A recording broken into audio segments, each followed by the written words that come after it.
siang semuanya. Siang. Ya, apa kabar? Baik. Baik dan sehat ya, alhamdulillah. Alhamdulillah. Alhamdulillah.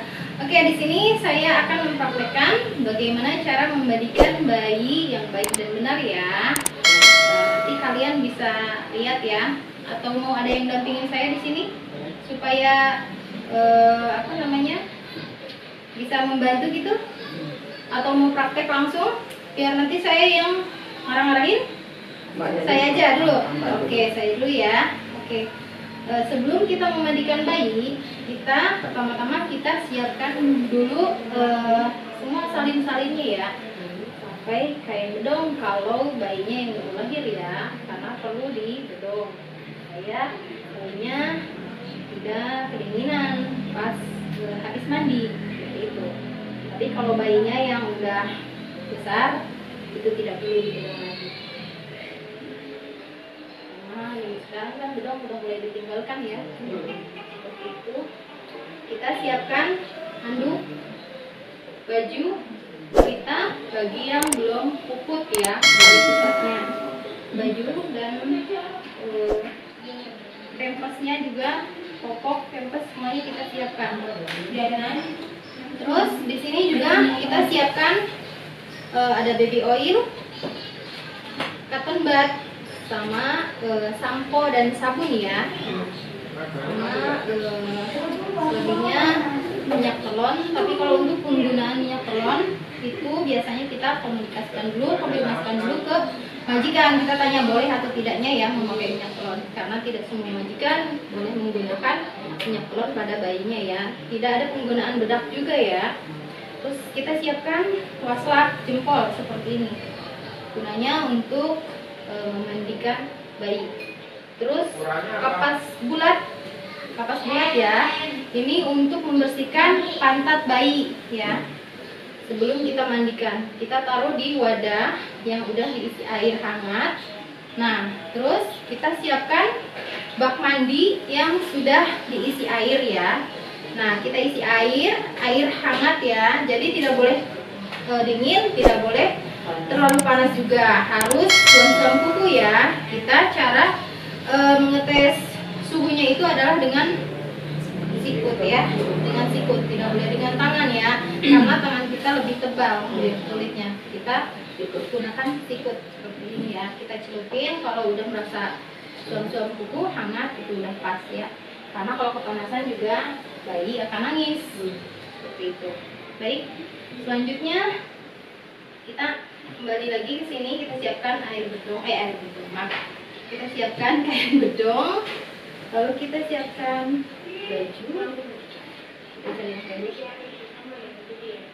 baju kita taruh di sini dulu. Kita buka, kita lebarin seperti ini. Kita gunakan gurita ya. Pemakaian gurita hanya untuk bayi yang belum puput tali pusatnya ya. Kalau yang udah puput tali pusatnya tidak perlu menggunakan gurita lagi, karena fungsinya gurita hanya untuk mencegah gesekan pada tali pusat ya, bukan untuk mengempeskan perut, bukan ya. Jadi jangan salah paham. Oke, siapkan celananya. Kita siapkan celana dan juga handuk ya. Oke, kita buka dulu. Bayinya kita taruh di sebelahnya. Di sini yang sudah kita rapikan. Biasanya majikan selalu menyediakan betak bayi ya, untuk memandikan di kamar mandi. Jadi tidak lagi di kasur atau di meja seperti ini ya, tidak ya. Jadi kalau yang belum ada betak bayi, kalian sebagai suster boleh meminta kepada majikan untuk menyediakan betak bayi ya, atau membeli betak bayi ya, supaya lebih mudah memandikan bayinya di kamar mandi seperti itu. Kita juga lebih mudah nyabuninnya ya, nggak takut gitu kan nantinya. Kita buka dulu.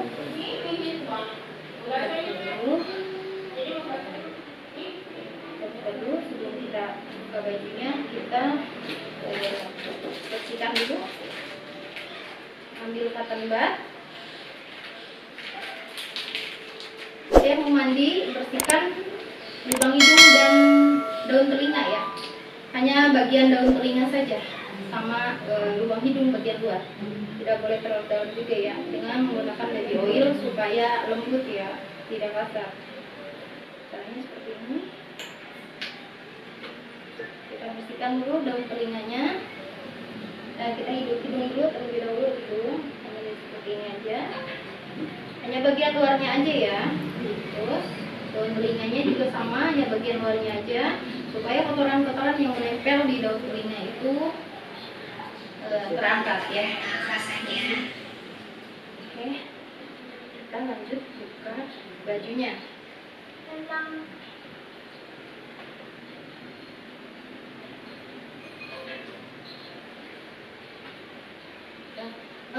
Cara membuka pempes ya, nih sekalian saya beritahu. Cara membuka pempes itu tidak dibuka seperti ini ya. Ini boneka, jadi saya sampaikan seperti itu aja. Ya. Jadi dirobek dari sini pinggir, set gitu ya, pinggir sama pinggir kanan kiri ya. Jadi tidak dibuka seperti itu, apalagi yang sudah ada hooknya ya. Ini hanya boneka saja ya, ini hanya perumpamannya saja. Buka, dirobek pinggir kanan kirinya ya. Kita buka guritanya. Nah, jika bayinya tali pusatnya belum puput, itu kan ada kain kasa sterilnya ya yang menempel di tali pusat. Itu biarkan saja, jangan dibuka kita paksa, karena kan suka nempel ya, kering ya. Jadi jangan dipaksa begitu, biarkan sampai nanti kita mandi, kita cemplungkan ke bak mandi, itu nanti akan lepas sendiri. Seperti itu, nggak usah takut ya, seperti itu. Terus nanti kita bersihkan dulu lubang maaf, kita bersihkan dulu pantatnya ya. Apalagi kalau dia pup, kalau bayinya pup tuh kita bersihkan ya. Jadi membersihkan pup bayi itu dari bawah ke atas ya. Dari bawah, dari lubang pupnya kita tarik ke atas, satu tarikan saja kita buang. Lalu ambil lagi yang baru, tarik lagi dari bawah ke atas. Jangan dari atas ke bawah ya nariknya. Nah, kita tarik dari bawah ke atas, tarik ke atas. Apalagi kalau yang perempuan ya agak sulit ya. Ya, jadi harus selalu dari bawah ke atas ya. Nah, sisanya kalau sudah bersih bagian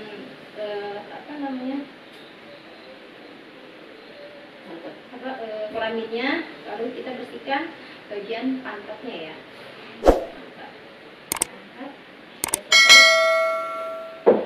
Kapas yang sudah tadi kita pakai jangan kita celupin lagi sini ya, karena itu akan kotor airnya. Itu baru kita ambil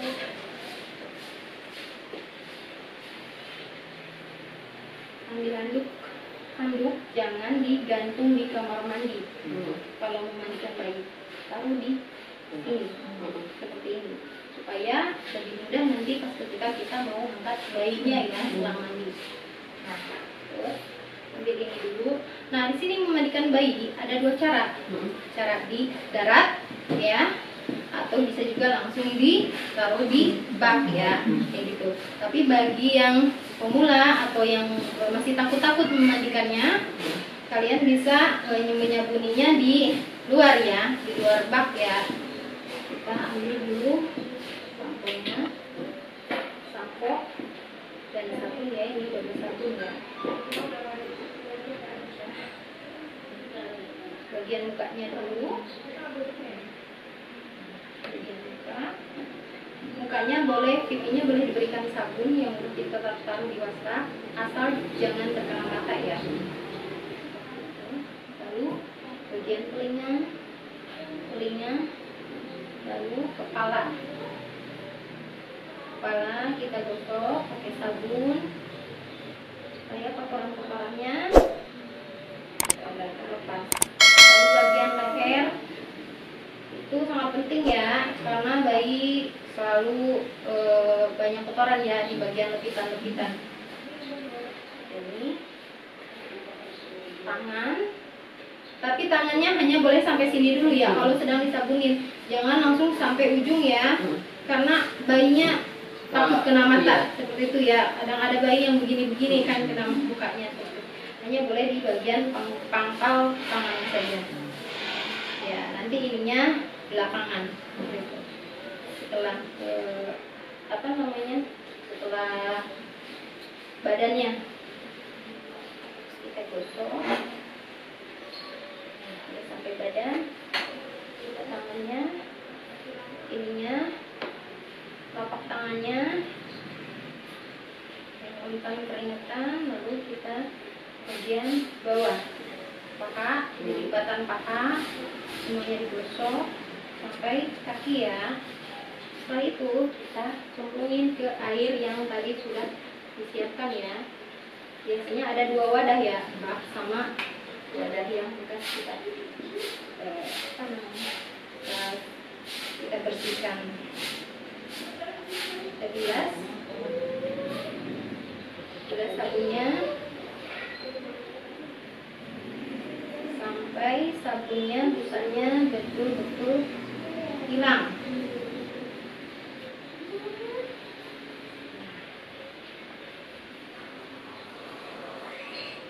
Kalau udah hilang busanya, udah dibersihkan, lalu kita angkat ke bak mandi ya. Pelan-pelan caranya, tangannya di sini ya. Tangan kita pegang tangan bayi seperti ini supaya tidak jatuh, dan pundak bayi kita tetap sanggah dengan tangan kita ya. Seperti ini.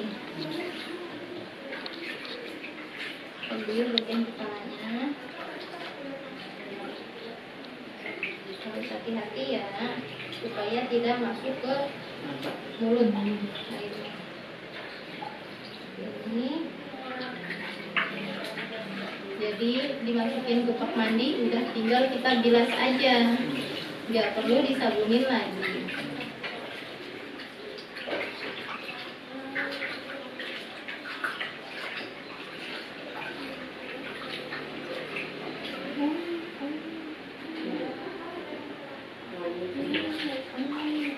Kita balik ya, dibalik seperti ini. Nah, tetap tangan kita harus menyangga di bagian dada dan leher ya. Seperti ini.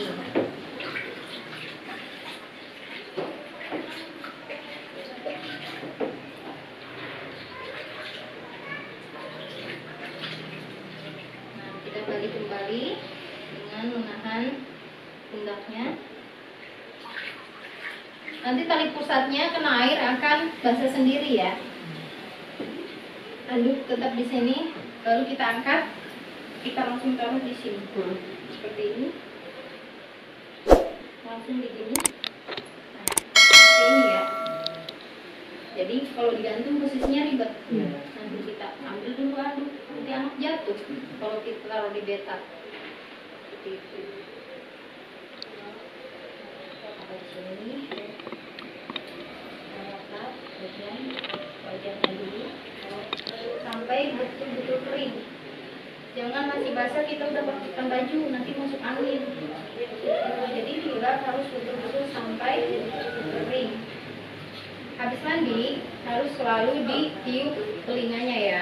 Telinganya harus selalu ditiup. Fungsinya untuk mengeringkan lubang telinga yang mungkin tadi terkena air seperti itu ya. Dari atas sampai ke bawah. Tampilannya. Nah, untuk tali pusatnya kita ambil yang baru, kain kasa sterilnya ya. Kita ambil yang baru, lalu kita lipat-lipat lagi ke sini. Tidak boleh menggunakan alkohol 70%, itu tidak lagi dipakai ya. Enggak seperti dulu kan masih memakai alkohol 70% ya sama betadine. Sekarang tidak boleh lagi digunakan. Hanya boleh menggunakan kain kasa steril saja ya. Tidak boleh pakai apa-apa lagi. Oke, kita pakaikan gurita. Ingat ya tadi fungsinya gurita untuk menahan gesekan ya. Kita kalau memakaikan gurita yang seperti ini harus diawali dari tengah-tengah, bukan dari bawah ya. Tapi zaman sekarang kan udah instan guritanya, jadi seperti yang tadi ketat itu. Jadi tidak boleh kencang-kencang ya memakaikan guritanya. Hanya untuk menahan tali pusar saja supaya tidak bergerak. Tidak bisik-bisik.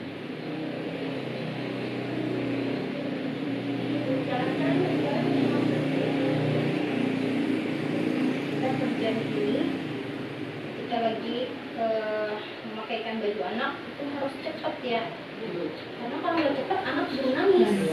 Iya, buru nangis. Apalagi kalau baru-barunya kerja diliatin majikan, kita grogi, jangan gemeteran.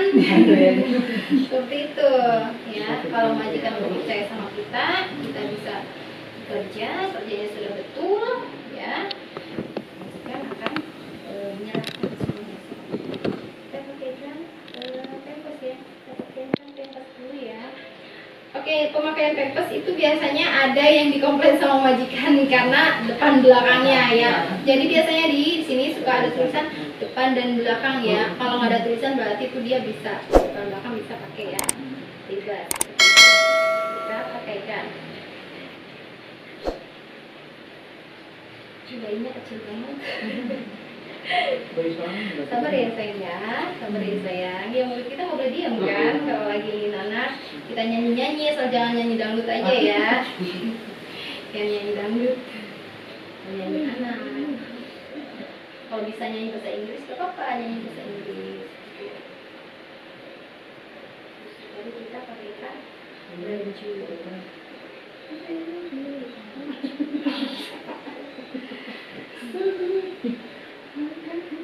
Pakai baju dulu, terus kita pakai celana.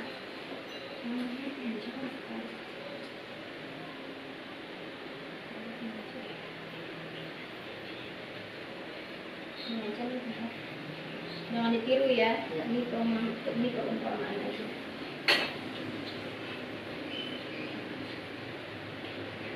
Nah ini kita pakaikan baju dan celana yang baru. Terus kita bedong, itu pun kalau majikan membolehkan ya, mengizinkan untuk bedong. Bedong fungsinya hanya untuk menghangatkan badan, bukan untuk meluruskan badan. Jadi tidak boleh dipaksa, apalagi tangannya sampai di tindih-tindih sama badan ya. Seperti itu. Kita ikutin aja postur tubuhnya si bayi. Kalau kakinya dia posisinya begini nggak apa-apa, ikutin aja. Jangan kita lurus-luruskan ya. Ya, jadi karena posisinya hanya untuk menghangatkan tubuh bayi. Nanti setelah 30 menit atau setelah 60 menit, 1 jam ya, boleh dibuka kainnya.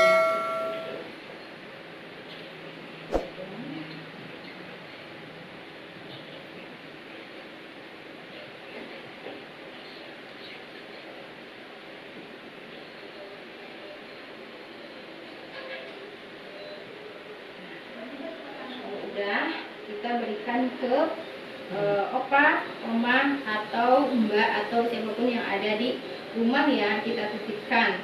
Dan setelah kita titipkan, kita harus bereskan semua perlengkapan bayi yang sudah tadi kita gunakan ya, agar rapi kembali dan semuanya disimpan di tempatnya lagi. Jadi harus disiplin ya, harus harus disiplin pada tempatnya. Apa-apa naruhnya semuanya sama tempatnya, nggak boleh biasanya di sini naruhnya di sana gitu kan, nggak boleh. Jadi tempatnya di situ harus kita kembalikan lagi ke tempatnya seperti itu. Nah terus ini ngebersihin bak mandi itu 3 hari sekali ya. Kita bersihkan bak mandi, kita gosok, kita sikat pakai spons dan sabun bayi ya, menggunakan sabun cuci bayi ya, mau itu slick atau apapun itu, atau kalau tidak ada pakai sunlight juga tidak apa-apa ya. Setelah itu kita keringkan ya, mau di luar dikeringkannya, di atas matahari atau di dalam kamar mandi dengan cara diberdirikan ya, supaya airnya ini. Nah nanti ini habis dimandikan, kita basuh ininya, kita gosok pinggir-pinggirnya ya, baru kita bilas air, kita berdirikan seperti itu ya. Jadi kita harus dicuci 3 hari sekali, kita cuci bak mandi bayi. Seperti itu, sudah paham? LPK Sugesti, selamat